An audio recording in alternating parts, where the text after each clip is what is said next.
안녕하세요. 결혼 생활 8년 개고생만 하다가 이혼했어요. 워낙에 도움받은 게 하나도 없다 보니 아빠 없이 애 키우는 게 그렇게 힘들지는 않네요. 다만 아빠 없이 커가야 할 아이를 생각하면 그거 하나만큼은 미안할 따름입니다. 부모님이 육아를 도와주신다고는 하지만 여태까지 염치 없이 부모님 도움받아왔는데 이혼한 마당에 부모님 고생을 더 시키진 않으려고요. 제 결혼 생활은 시작부터 순탄치 않았습니다.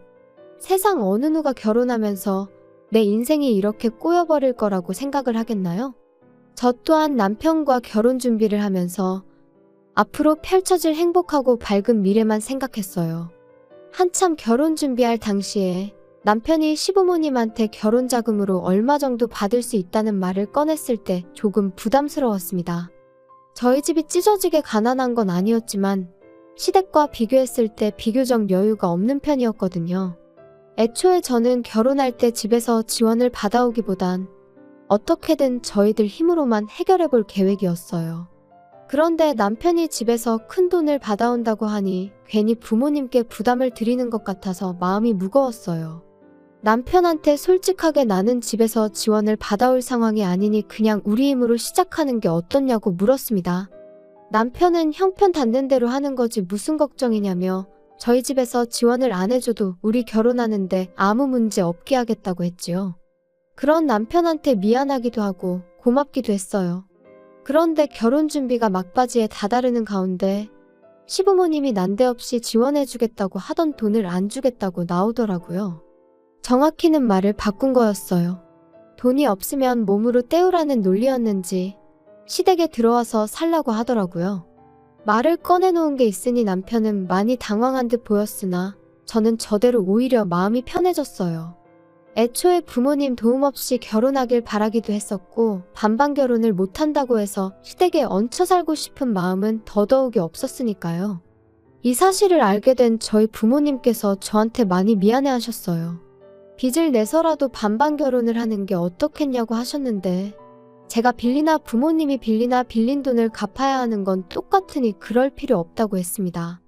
돈을 못 해주신 대신 부모님께서 회사 다니는 저를 대신해 부동산 여기저기 돌아다니면서 신혼집으로 괜찮은 매물을 몇 개 알아와 주셨어요. 그렇게 직장인 전세 대출을 받아서 모자란 돈을 메꾸고 신혼집을 구해 결혼을 하게 되었습니다. 신혼여행은 해외로 다녀오려고 했는데 상황이 이렇게 되는 바람에 그냥 국내로 짧게 다녀왔어요. 어쩌다 보니 친정집하고 거리가 가까운 위치라서 저희 집에서 반찬도 이것저것 해다 주시고 결혼 생활하면서 친정 도움을 톡톡히 보았죠. 아이 태어나면서 오며 가며 아이도 봐주시기도 했고요. 결혼 생활 1년 후에 아이를 갖게 되었어요. 전세 생활 청산하고 자가로 이사 가려면 아직도 돈을 더 모아야 하는 상황이었지만 돈 없다고 아이 없이 살고 그럴 생각은 아니었거든요. 친정어머니가 도와주시면 출산하고 복직도 바로 할 수 있었으니 나름대로 계획이 다 있었습니다. 아이 태어나고 나서 딱 2달 몸 추스르고 친정어머니 도움받아 바로 출근을 했어요. 괜히 남편 외벌이 시켰다가 행여라도 남편이 너 때문에 시댁 지원 포기하고 나 혼자만 힘들게 일한다고 생각할 수 있으니까 휴식은 저한테 사치나 마찬가지였죠. 정확히 아이 태어나기 전까지 시댁에서는 그 어떤 간섭도 하지 않았습니다. 지금 생각해보면 아마 아이 태어나고 나서 사는 게 힘들면 뒤늦게라도 시댁으로 기어들어올 거라고 생각했었던 것 같네요. 개고생하다가 정신 차리면 시댁에 도와달라고 기웃거리진 않을까 싶었나 봐요. 그런데 저희가 생각보다 잘 살고 친정어머니 덕분에 바로 복직해서 맞벌이하면서 잘 살고 있으니까 심술이 났던 거죠. 그러니까 언젠가부터 시어머니가 저희 생활에 간섭을 하기 시작했어요. 친정이랑 가까이 산다고 시댁은 아주 거들떠도 보지 않느냐며 이틀 3일에 한 번꼴로 전화를 해서 잔소리를 하기 시작했죠. 그전까지는 시댁에 간다고 연락이라도 하면 같이 살기 싫어서 집 나가 사는 것들이 뭐가 좋다고 우리 집에 올 생각을 하냐며 오지 말라고 했던 사람이 말을 싹 바꿔서 저희가 친정만 챙기고 시댁을 소홀히 하는 것처럼 말하니 어이가 없더라고요. 남편과 상의 후에 2, 3주에 한 번은 무조건 시댁에 다녀오기로 했어요. 매주 시댁에 다녀오는 건 사실상 불가능한 일이고 한 달에 한 번은 너무 뜨문뜨문 가는 게 아닌가 싶어서 그렇게 정했던 겁니다. 그렇다고 저희가 시댁에 간다고 해서 시어머니가 저희를 반겨주거나 한 적은 한 번도 없어요. 아들이랑 손자는 애틋하니 그나마 이뻐해 주셨지만 저는 항상 찬밥 신세였지요. 처음 시댁에 갔을 때 빈손으로 갔다고 욕도 엄청 먹었어요. 시댁에 방문하는데 며느리란 게 어떻게 껌 한 통도 안 사들고 올 수가 있냐면서 친정부모님 거들먹거리면서 예의가 어쩌고 집에서 그렇게 가르치더냐 저쩌고 하면서 타박을 해왔습니다. 친정에서는 저희 어떻게든 뭐 하나라도 아끼게 해주고 싶어서 반찬도 이것저것 챙겨주시고 그랬는데 시댁은 저희한테 항상 무언가를 바라기만 했어요. 시어머니 눈에는 제가 그냥 합가해서 같이 살기 싫어서 아들 꼬셔 집 나가 살고 있는 나쁜 년으로 보였겠지요. 바보 같게도 저는 어떻게든 시어머니 마음을 돌려야겠다고 생각했고 그러려고 애를 많이 썼습니다. 시댁 갈 때마다 시어머니가 좋아한다는 계절과일이며 제철 음식들 사들고 가고 그랬습니다. 시어머니가 몸이 허한 것 같다 하면 한약도 몇 첩 지어서 가고 그랬어요. 맞벌이를 하고 있긴 했지만 2, 3주에 한 번씩 시댁에 가는 게 부담이 될 정도였지요. 시댁 가서 시어머니 대신 집안일도 해드리고 뭐 김장이 있다거나 큰 집 행사가 있다고 하면 회사에 휴가까지 내서 제가 제일 먼저 달려가 시어머니를 도왔습니다. 하지만 제 정성이 역부족이었는지 시어머니 마음은 좀처럼 열리지 않았어요. 결혼할 때는 제가 남편한테 고맙고 미안해했는데 결혼 후에는 역으로 남편이 저한테 고맙고 미안해했지요. 그렇게 결혼 생활 6년이 지나갔어요. 시댁에 시달려가면서도 열심히 일하고 아끼고 모아서 집을 사게 되었습니다. 대출이 더 늘어나긴 했지만 요즘 애들이 집이 전세면 전세인 대로 아파트가 구리면 구린 대로 그걸 가지고 편을 가르고 놀리고 그런다는 뉴스를 보니 무리를 안 할 수가 없었네요. 그래도 저희 나름대로 행복했는데 큰 사건이 하나 터지고야 말았습니다. 시어머니가 평소보다 더 공격적으로 변하기 시작했어요. 처음에는 저희가 이제 번듯한 집까지 갖게 되었으니 그게 열받아서 저한테 더 모질게 하는구나 싶었는데 가만 보니 했던 말을 자꾸 또 하는가 하기도 하고 뭘 자꾸 깜빡깜빡 하기도 했어요. 시어머니랑 좋은 사이는 아니지만 TV 프로에서 봤던 치매 증상에 대한 내용이랑 거의 맞아떨어지는 부분이 많아서 걱정이 되더라고요. 시어머니는 물론이고 신우랑 아버님, 남편한테도 어머님 병원 한번 다녀와야 하는 거 아니냐고 물어봤는데 다들 하나같이 멀쩡한 사람을 치매 환자로 만드냐며 뭐라고 했었어요. 하지만 날이 갈수록 제가 알고 있던 증상과 똑같은 행동들을 반복하시니 억지로라도 제가 모시고 다녀와야겠다는 생각이 들더라고요. 그리고 우려했던 일이 실제로 벌어지고 말았습니다. 시어머니는 치매를 앓게 되신 거였어요. 치매 판정을 받고 나니 오히려 더 빠르게 증상이 악화되어 갔습니다. 그러던 와중에도 며느리 부려먹겠다는 건 안 까먹는 건지 이제는 평일에도 저를 찾기 시작했어요. 그때도 저는 아무 불만 없이 부를 때마다 시댁에 다녀왔습니다. 그리고 그때부턴 2, 3주에 가던 것도 매주 다녀오게 되었고요.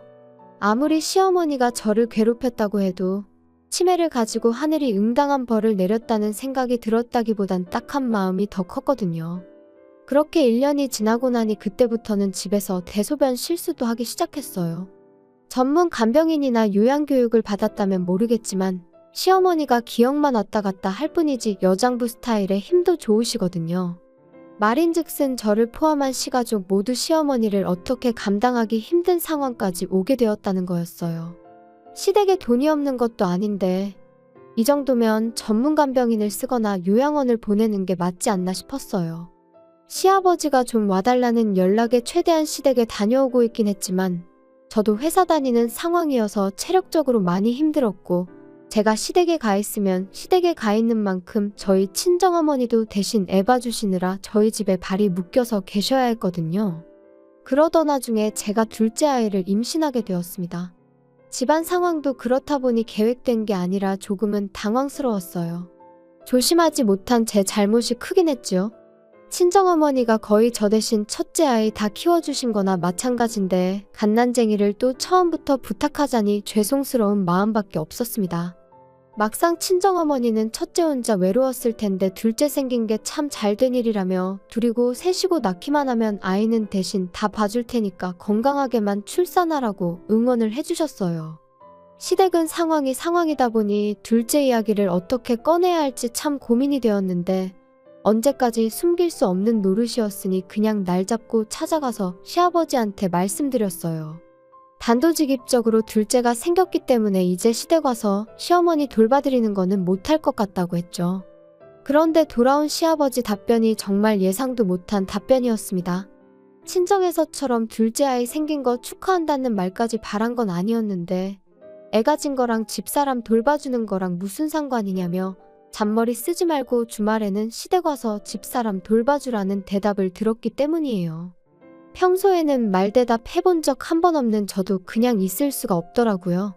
애 가진 몸으로 회사 생활하면서 어떻게 시어머니까지 간호를 하겠느냐 물었더니 잔머리 쓰는 게 두 눈에 다 보인다고 그렇게 힘들면 회사 그만두고 시댁 들어와서 살라더라고요. 애초에 집사람 치매 걸린 게 너네가 안 들어와 살아서 그런 거라면서 아예 시어머니가 치매를 가진 이유를 저한테 덤태기까지 씌우는 겁니다. 하도 어이가 없어서 그렇겐 못하겠다 말하고 그냥 집으로 돌아와 버렸어요. 현관문 너머로 시아버지가 고래고래 소리를 지르는 소리가 들려왔는데 싹 다 무시해버렸습니다. 그리고 그날 저녁에 신우한테 전화를 받았어요. 신우도 좋은 소리 하나 안 하더라고요. 주말만 봐드리는데 뭐 그렇게 대단한 일 한다고 온갖 유세를 다 부리냐고요. 말이 주말만 봐드리는 거지. 평일에도 시아버지가 부르면 몇 번이고 다녀왔고 주말에만 봐드리는 게 시어머니만 봐드리는 게 아니라 일주일치 집안일이 쌓여있는 거 다 해야 하고 시아버지 굶지 않게 일주일치 먹을 것도 대충 준비해놓고 가야 하는 거 모르냐고. 그럼 형님이 평일 내내 시어머니 간병해드리고 집안일도 다 해놓으라고. 그럼 제가 주말만 가서 어머님 봐드리는 거 생각해보겠다고 하고 전화 끊었습니다. 그런데 생각해보니 시어머니 문제로 시가족들한테 시달리고 있는 게 저라는 사실이 어이가 없더라고요. 남편이 중간에서 딱 교통정리 한 번만 해주면 쉽게 끝날 텐데 아버님한테도 저 혼자 말씀드리러 다녀왔고 신호전화 받는 동안도 남편은 애랑 놀아준다는 핑계로 아예 대화에는 끼지도 않았거든요. 그래서 남편 불러 세워놓고 한마디 했어요. 이럴 때 남편 역할이 뭐겠냐, 당신이 나서서 한마디 해줘야 하는 거 아니냐 했더니 이제 와서 남편이 자기 가족들 편을 들기 시작하더라고요. 다른 사람 일이면 자기가 가만히 있겠냐고. 그런데 다른 사람도 아니고 우리 엄마 일인데 어떻게 자식된 도리로 아픈 엄마를 내칠 수가 있겠냐고 뻔뻔하게 헛소리를 하는 거예요. 언제는 얼마나 챙겼다고 뻔뻔하게 내친다는 소리를 할 수 있느냐고 대번에 따져 물었어요. 우리 결혼생활 8년, 시댁에 왕래하기 시작한 지 6년 동안 당신이 시댁 가서 손가락 하나 까딱한 적이 있었냐고요. 시어머니 아프고 나서도 주말마다 가서 시어머니 케어하는 게 나였지 당신이 가서 뭐 하나 한 게 있느냐고 말이죠. 그리고 내가 언제 시어머니를 어디 뒷산에 고려장이라도 하고 오자고 제안했냐고. 나 말고 전문적으로 교육받은 간병인을 쓰던가 요양원에 모시자는 건데 어떻게 그걸 내친다는 표현을 할 수가 있느냐고 했죠. 제 말이 틀린 게 없는데도 남편은 요양원에 모신다는 게 무슨 뜻이냐. 요양원 보낸다는 게 그냥 목숨만 부지시키는 거지 죽게 내버려 두는 거랑 다르게 뭐냐고요. 아픈 사람 집에서 꾸역꾸역 모시면서 마누라 고생시키는 건 괜찮은 거냐고 따졌더니 누가 가족 아니랄까봐 지 누나가 했던 말이랑 아버지가 했던 말을 아주 짬뽕시켜서 대답을 하더라고요. 주말만 가는 건데 뭐가 어렵냐느니 하는 말은 참을 수 있었는데 이참에 시댁 들어가서 살면 어떻겠냐는 소리 나올 때는 아무리 저라도 욕이 절로 나오더라고요. 여태 내가 하는 말을 뭐 귓구멍이 아니라 뒷구멍으로 들었냐고. 아무튼 나는 어머님보다는 아이가 더 중요하니 더는 간병 못하겠으니 그렇게 알라고 딱 잘라서 말했습니다. 하다 안 되니까 남편이 성질을 부리기 시작했죠. 그럼 아직 멀쩡한 우리 엄마를 요양원에 보내자는 거냐고. 이게 시어머니 일이니까 그러지. 친정엄마 일이었으면 똑같이 했겠냐고 발악을 하기 시작하는데 어이가 없었습니다.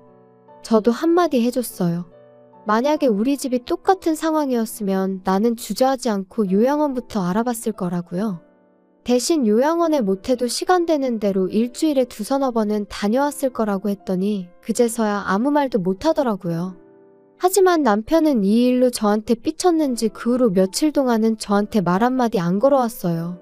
저한테 자기 화났다는 걸 티내려고 일부러 발소리 쿵쿵 내면서 걸어다니고 문이 부서져라 세게 닫아 제끼고 여태까지 힘을 합쳐 살아온 내 남편이 알고 봤더니 본성이 아주 옹졸하기 그지없는 사람이었다는 사실이 놀랍고 충격적이었습니다. 하루 이틀만 그랬으면 참는데 그 꼴을 일주일 내내 보고 있으니 저도 생각을 달리하게 되었습니다. 평소 친하게 지내던 직장 동료가 소개해준 변호사를 찾아가 조용히 이혼 준비를 시작했죠. 변호사가 알려주길 합의 이혼하는 게 가장 깔끔하긴 한데 자초지종을 들어보니 충분히 이혼 사유가 될 것 같다고 소송도 문제없다는 말을 해줬어요. 그래서 미리 이혼 서류만 만들어 놓았어요. 그래도 마음 한편으로는 남편이 시어머니 걱정에 저러는 거다. 저러는 건 한때고 곧 제정신 차려서 평소에 내 남편으로 돌아올 거라 믿었거든요. 그리고 시간이 지나 이혼 서류 만들어 놓은 그 주 주말이 되었어요. 제가 진짜로 시댁에 안 가고 집에 있으니까 그제서야 말을 걸어왔어요. 우물쭈물하면서 자기가 곰곰이 생각해봤다고 좋은 해결 방법이 있는 것 같은데 한번 드러나 보겠냐 하더라고요. 무슨 소린가 들어는 봐야겠다 싶어서 말해보라고 했어요. 그랬더니 남편이 당장 내일이라도 시어머니를 우리 집으로 모시면 어떻겠냐는 소리를 하는 거예요. 어차피 장모님이 아침에 오셔서 아이 돌봐주시지 않냐? 그럼 낮 동안에는 장모님이 우리 엄마 간병을 좀 해주고 퇴근하고 오면 우리가 간병하면 되는 거 아니겠냐고요. 시댁에 오며 가며 시간 낭비할 일 없으니까 좋은 아이디어 아니겠냐고 하는데 그걸 해결 방법이라고 떠벌리고 있는 인간을 보니 오만정이 다 떨어지더라고요. 무슨 약이라도 잘못 먹었나 싶기까지 했어요. 그게 아니고서야 어떻게 맨정신으로 저딴 소리를 해결 방법이랍시고 짓거릴 수나 있는지 싶었거든요. 내가 못한다니까 이젠 지 장모, 우리 엄마한테까지 시어머니 간병을 생각하는 인간 꼬라지를 보니 저 자식 입에서는 죽어도 자기 입으로 엄마 간병은 자식인 내가 직접 하겠다는 말은 나올 것처럼 보이지 않았습니다. 요양원에 모신다거나 간병인을 쓴다거나 하는 말은 입 밖에도 꺼내지 않을 거라는 사실은 뭐 안 봐도 비디오였고요. 그래서 미리 준비해 놓았던 이혼 서류를 조용히 내밀었습니다. 남편이 이게 뭐냐고 묻길래 보면 모르겠냐고 이혼 서류라고 대답해줬죠.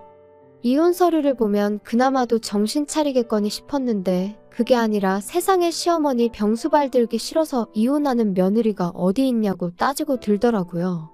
여기까지면 나도 할 만큼 한 것 같다고, 내 말이 맞는 것 같으면 조용히 사인하고 그게 싫으면 어디 소송까지 가서 진흙탕 싸움 한번 해보자고 한마디 했지요.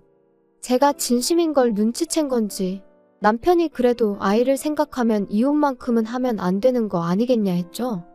나는 당신한테 충분한 기회를 준 것 같다고, 그렇게 아이를 생각했으면 당신도 나한테 그러면 안 되는 거 아니었냐 했더니 말을 잇지 못하더라고요.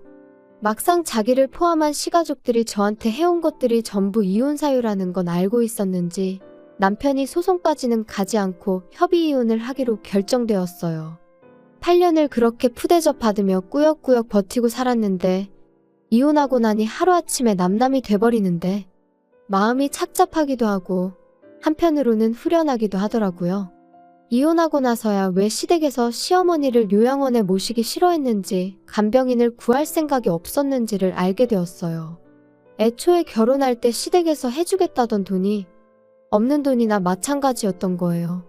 엄밀히 말하자면 저희 결혼할 때쯤에는 그 돈을 가지고 있던 건 사실이었는데 시어머니가 친하게 지내던 지인분한테 사기를 당하면서 그 돈을 전부 떼먹혔다고 하더라고요. 그러니까 결혼식 날짜까지 잡은 상황에 저희한테 집 해주기로 한 돈은 못 해주니까 집에 들어와서 살라는 식으로 나왔던 거였어요. 게다가 시어머니가 믿었던 지인한테 사기를 당한 충격 때문에 그랬나 그때부터 치매 증상이 조금씩 보이기 시작했었다더군요. 남편이 그 사실을 몰랐을 리는 없고 애초에 시작부터가 거짓말인 결혼이었던 거예요. 나무꾼이 날개옷 숨겨놓은 것 마냥 아이 태어나고 나면 제가 애 때문에라도 계속 견디고 살았겠거니 생각했던 걸까요?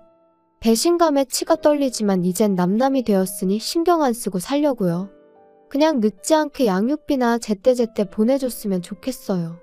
원하던 대로 시어머니 곁에 붙어서 평생을 간병하게 만들어줬으니 두 부자가 어디 한번 제가 그동안 어떻게 시어머니 수발을 들고 살았는지 뼈저리게 느끼며 저 같은 복덩이를 놓쳐버린 걸 평생 후회하면서 살았으면 좋겠습니다.